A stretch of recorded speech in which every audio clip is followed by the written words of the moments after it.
La scène est empreinte d'une douleur profonde, un moment qui résonne à travers les siècles. Un soldat romain, bras ferme, lance à la main, perce le flanc de Jésus crucifié. Le sang jaillit, mais que se passe-t-il réellement à cet instant? Que pense cet homme? Avez-vous déjà réfléchi au destin de celui qui a commis un tel acte? Imaginez le poids de cette décision comme si le temps s'était arrêté pour lui.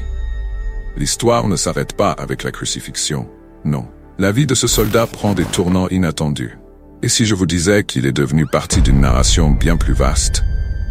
Un témoignage silencieux du pouvoir de la rédemption. Que voit-il ensuite? Quelles ont été les conséquences de son acte, non seulement pour Jésus, mais aussi pour lui-même? Les échos de cette lance résonnent encore.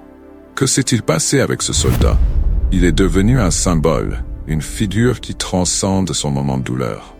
Préparez-vous, car son histoire est bien plus qu'un simple acte de violence. C'est un parcours de transformation et de foi. Que feriez-vous à sa place?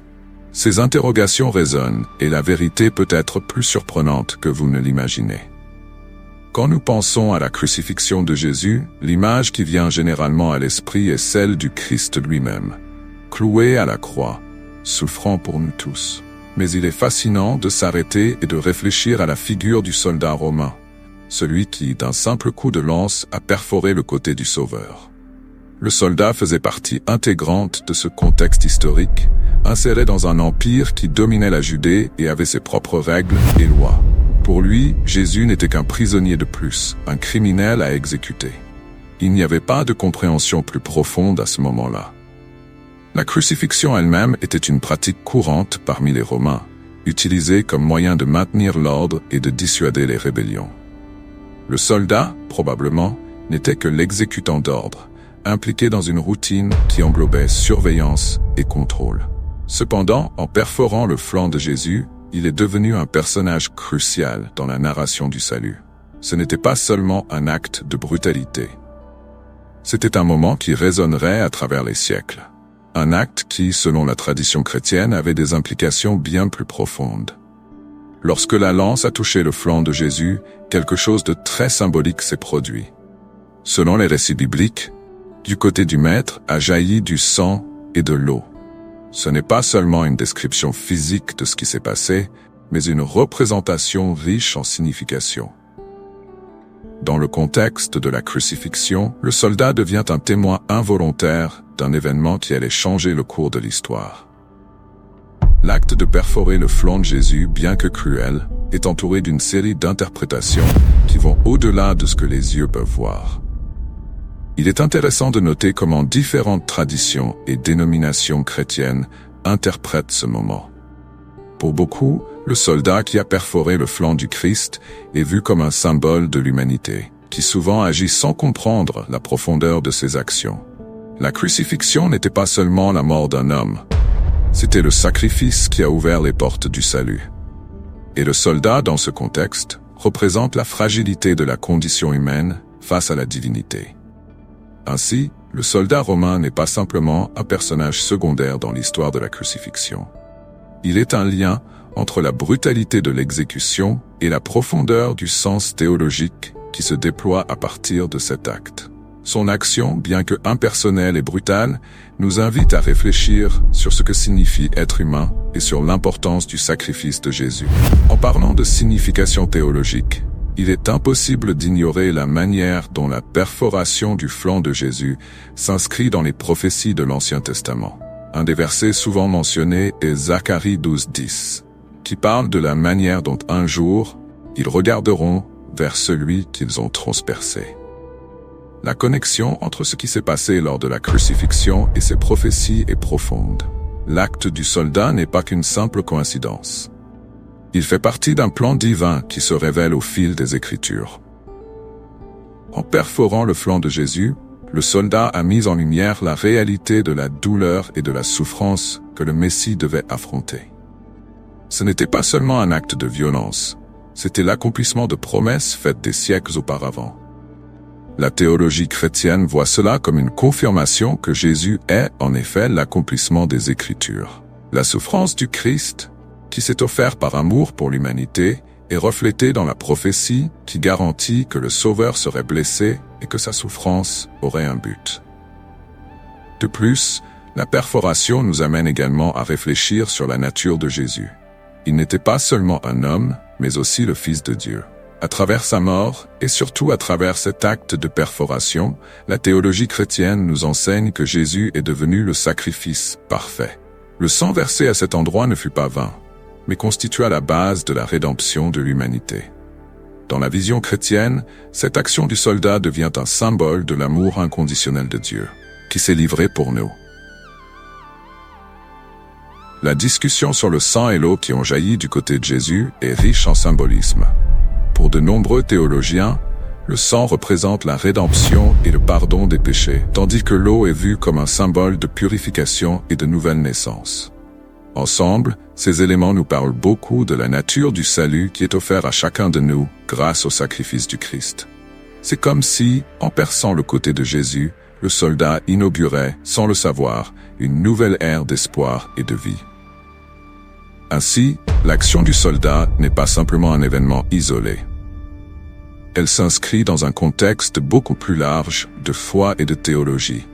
Bien que l'acte de perforation soit violent, il se transforme en un jalon qui nous aide à comprendre que, même dans les situations les plus sombres, il existe un but supérieur. La perforation du côté de Jésus est un rappel constant que la souffrance peut engendrer la rédemption, et qu'à travers elle, nous avons tous l'opportunité de nous réconcilier avec Dieu. Parlons maintenant de ce qui est sorti du côté de Jésus, le sang et l'eau. C'est l'un des aspects les plus symboliques et profonds de la crucifixion.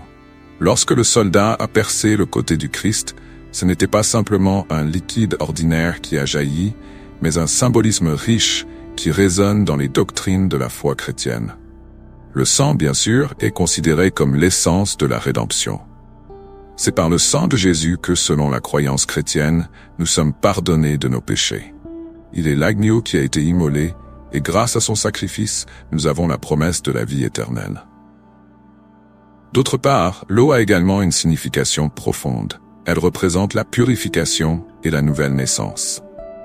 Cette dualité est puissante, car elle nous pousse à réfléchir sur la totalité du salut. Ce n'est pas seulement le pardon que nous recevons, mais aussi la transformation qui se produit dans nos vies. L'eau qui jaillit du côté de Jésus symbolise la nouvelle vie qui nous est offerte.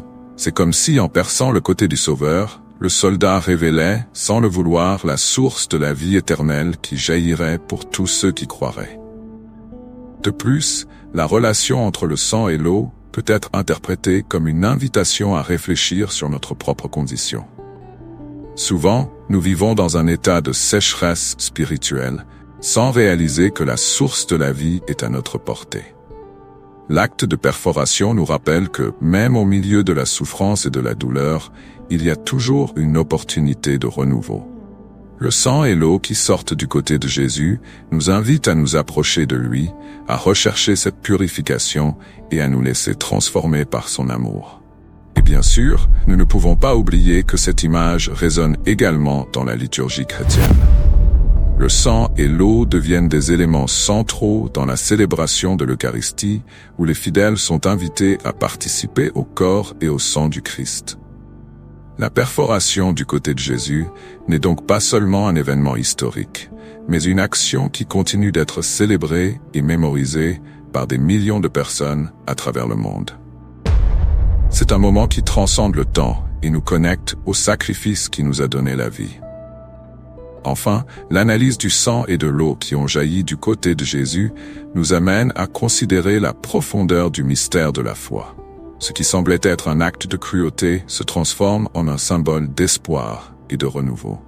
Le soldat, en réalisant cette action, devient sans le savoir une partie de la narration du salut. Un personnage qui nous rappelle que, même dans les circonstances les plus sombres, Dieu peut apporter lumière et vie. C'est une réflexion puissante sur ce que signifie réellement croire et vivre cette foi. Maintenant, posons-nous la question. Que s'est-il passé avec ce soldat après la crucifixion? C'est une question qui suscite de nombreuses narrations et traditions au fil des siècles. Certaines histoires apocryphes parlent du destin du soldat, connu sous le nom de Loja. On dit qu'après avoir percé le côté de Jésus, il a été envahi par un profond repentir.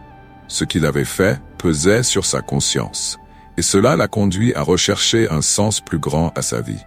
Une des traditions les plus populaires affirme que Longin, après avoir été témoin des événements entourant la crucifixion, s'est converti au christianisme. Il serait devenu un défenseur de la foi, propagant le message de Jésus et racontant son expérience de rencontre avec le Sauveur. Cette narration devient puissante, car elle nous montre que la transformation est possible même pour ceux qui ont commis des actes de grande violence. Le soldat, qui était auparavant un exécuteur, deviendrait un messager de l'espoir. De plus, certaines légendes parlent de la façon dont Longin aurait subi des conséquences pour ses actions. Dans certaines versions, il est persécuté et finit par être martyrisé pour sa foi. Cette idée d'un soldat passant d'un rôle d'oppresseur à martyr est riche en symbolisme. Elle représente la possibilité de rédemption et de transformation qui est accessible à tous, indépendamment de leurs actions passées. Longin devient une figure qui incarne l'essence du repentir. L'histoire du soldat qui perça le flanc de Jésus est l'une des plus intrigantes du Nouveau Testament. Je me demande toujours ce qui se passait dans la tête de cet homme pendant et après la crucifixion. L'acte qui semblait si banal pour lui sur le moment, après tout, n'était qu'une exécution parmi tant d'autres, a finalement eu un poids bien plus grand. De nombreux récits et traditions chrétiennes parlent de la conversion de ce soldat, et cela me fait réfléchir sur le pouvoir transformateur de la foi. Imaginez la scène. Lui, chargé de s'assurer que tout se déroulait sans problème, se retrouve face à la mort du Fils de Dieu. Et à partir de ce moment, sa vie change complètement. Les récits sur la conversion du soldat sont souvent entourés de légendes et de narrations qui franchissent la ligne entre l'historique et le mythique. L'un des plus connus est celui de Longin, qui, selon la tradition, était le nom de ce soldat.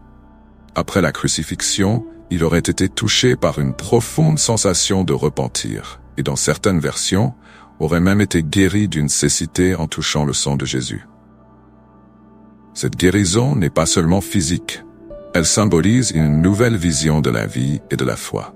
C'est comme si la croix, qui était auparavant un symbole de honte et de mort, devenait un étendard de transformation et de nouvelle vie.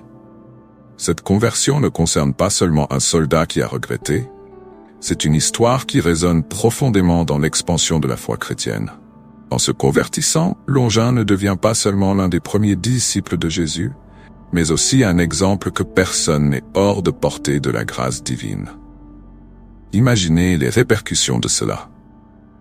Un homme qui, dans ses obligations quotidiennes, faisait partie du système oppressif de Rome, devient maintenant un défenseur du message d'amour et de pardon du Christ. Cela montre que la foi chrétienne n'est pas réservée à un groupe restreint, mais à un appel universel. La conversion du soldat soulève également des questions sur ce que signifie véritablement trouver la foi. Pour lui, cela a été un processus abrupt. Un moment de révélation qui l'a poussé à remettre en question toute sa vie jusqu'à ce point. Que nous enseigne cela? Que la foi peut surgir dans les circonstances les plus inattendues. Cette rencontre avec le sacré se produit dans un moment de douleur extrême, et c'est là que beaucoup d'entre nous trouvent notre but. L'histoire du soldat nous révèle que, peu importe d'où nous venons ou ce que nous avons fait, il y a toujours de la place pour un nouveau départ.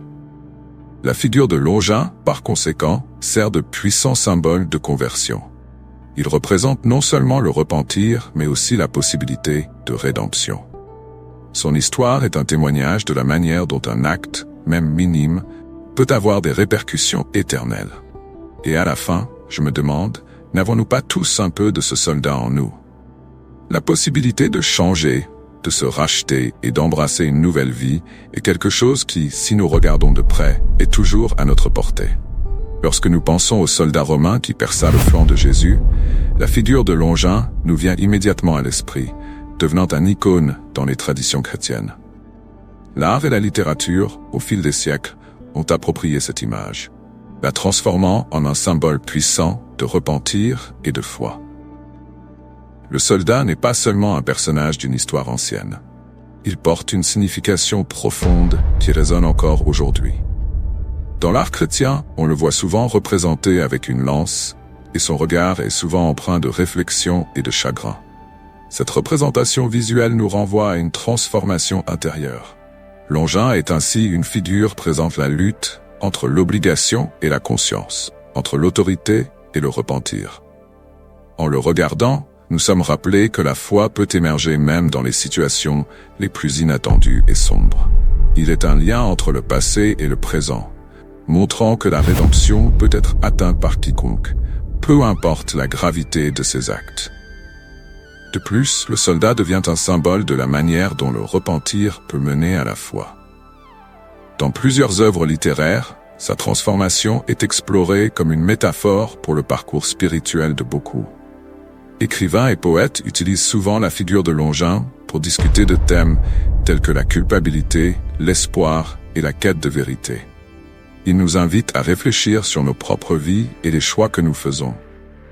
Est-ce que, comme lui, nous pouvons également trouver notre propre rédemption dans des moments de crise? Longin est également un symbole de l'universalité du message chrétien. En étant un soldat romain, un représentant de l'Empire, sa conversion montre que la foi n'est pas limitée à un groupe spécifique. Elle est pour tous. Cet aspect est très important, car le message de Jésus, qui prêchait l'amour et le pardon, transcende les barrières culturelles et sociales. Le soldat, par conséquent, devient une figure qui nous représente tous, indépendamment de notre origine ou de notre passé. Pour de nombreux chrétiens, Longin n'est pas seulement un soldat, il est un martyr. Votre histoire de conversion et de foi s'entrelace avec la narration de la passion du Christ, faisant de vous une partie de la grande tapisserie du salut. Elle nous rappelle que la croix est avant tout un symbole d'amour et de sacrifice, et que même ceux qui ont pu emprunter un chemin éloigné de la foi peuvent trouver la lumière. En considérant le soldat comme une figure symbolique, nous sommes inspirés à rechercher notre propre transformation, peu importe à quel point nous pouvons sembler éloignés de la vérité. Lorsque nous pensons à la croix, nous l'associons inévitablement à la douleur, au sacrifice et surtout à la rédemption. Cependant, l'acte du soldat qui a percé le côté de Jésus ajoute une nouvelle dimension à cette compréhension. La crucifixion était déjà un événement tragique en soi, mais ce que le soldat a fait à la fin, en perçant le côté du Christ, a fait émerger une nouvelle perception sur le sens de la croix. À travers cet acte, la croix n'est plus seulement perçue comme un instrument de mort, mais comme un portail vers la vie éternelle. L'impact de l'acte du soldat sur la théologie chrétienne est profond. La perforation du côté de Jésus est souvent interprétée comme un accomplissement des prophéties de l'Ancien Testament, qui parlaient d'un Messie qui serait blessé pour nos transgressions. Cet acte symbolise l'ouverture d'un nouveau chemin vers le salut. Au fil des siècles, les théologiens ont réfléchi à la manière dont ce moment se connecte à l'idée que le sang et l'eau qui ont jailli du côté de Jésus sont des éléments essentiels pour comprendre la grâce et la purification. De plus, la croix, qui était déjà un symbole de souffrance, se transforme en une icône d'espoir. Le soldat, par son action, représente l'humanité dans son ensemble, ceux qui blessent et ceux qui sont blessés. La croix devient un espace de rencontre entre l'humain et le divin, où l'amour de Dieu se manifeste de manière plus intense. Cette compréhension nous pousse à réfléchir sur notre propre relation avec la croix et sur la manière dont nous pouvons nous en approcher, non seulement comme un symbole de douleur, mais aussi de transformation et de renouveau. Et bien sûr, nous ne pouvons pas oublier le rôle crucial que l'histoire du soldat joue dans l'expansion du christianisme. En se convertissant, il devient un témoin vivant du message de Jésus. Son expérience de foi et de repentance résonne avec beaucoup de ceux qui cherchent à comprendre ce que signifie vraiment suivre le Christ. L'acte du soldat, donc, n'est pas seulement une partie de la narration de la crucifixion. Il est central à notre compréhension de la croix et de ce qu'elle représente pour l'humanité. En somme, l'impact du soldat sur la compréhension de la croix est incommensurable. Il nous invite à voir la croix non seulement comme un symbole de douleur, mais aussi comme un témoignage de l'amour inconditionnel de Dieu. À travers son acte, nous sommes rappelés qu'il y a toujours une lumière qui brille dans les ténèbres, et que la croix est, en fin de compte, le lieu où la mort est vaincue par la vie. C'est une réflexion profonde qui continue d'inspirer et de défier chacun d'entre nous dans notre cheminement de foi. Ah, la crucifixion. Un moment qui résonne dans l'histoire, et pas seulement à cause de ce qui est arrivé à Jésus. Je me demande toujours sur ceux qui étaient là, témoins de tout cela, et comment leurs vies se sont croisées en un moment si intense. Le soldat romain qui a percé le côté de Jésus, par exemple, ne se contentait pas de suivre un ordre. Il était partie intégrante d'un drame humain bien plus vaste, interagissant avec des figures comme les disciples et Marie, la mère de Jésus. J'imagine que, quand il a regardé dans les yeux de Marie, il a pu ressentir un poids qu'il n'avait jamais ressenti auparavant. La souffrance qu'elle ressentait devait être palpable, et cela a peut-être laissé une marque sur lui d'une manière qu'il n'attendait pas. Les disciples, quant à eux, étaient dans un état de désespoir et de confusion. Ceux qui avaient suivi Jésus voyaient maintenant leur maître crucifié. Le soldat, symbole de l'oppression romaine, était là, et je ne peux m'empêcher de penser à la manière dont il a dû percevoir la fragilité de ces hommes. Ils étaient si différents de lui, avec leurs espoirs et leurs peurs, et pourtant, ils étaient tous là, impliqués dans la même tragédie. Ce contraste entre l'autorité du soldat et la vulnérabilité des disciples me fascine. A-t-il vu en eux une faiblesse qu'il ne voulait pas admettre lui-même? Et que dire de la figure de Marie, la mère de Jésus? Il est difficile de ne pas ressentir de l'empathie. Elle était là, faisant face à la douleur la plus profonde qu'une mère puisse ressentir. Le soldat a dû percevoir sa douleur, et j'imagine que, même avec son entraînement militaire, il n'était pas préparé à faire face à la scène qui se déroulait devant lui. L'interaction entre eux devait être chargée d'émotions. A-t-il ressenti de la compassion? Ou n'était-ce qu'un moment d'indifférence, comme s'il était tellement habitué à la violence que l'humanité autour de lui devenait un flou? En outre, il y avait d'autres personnes autour.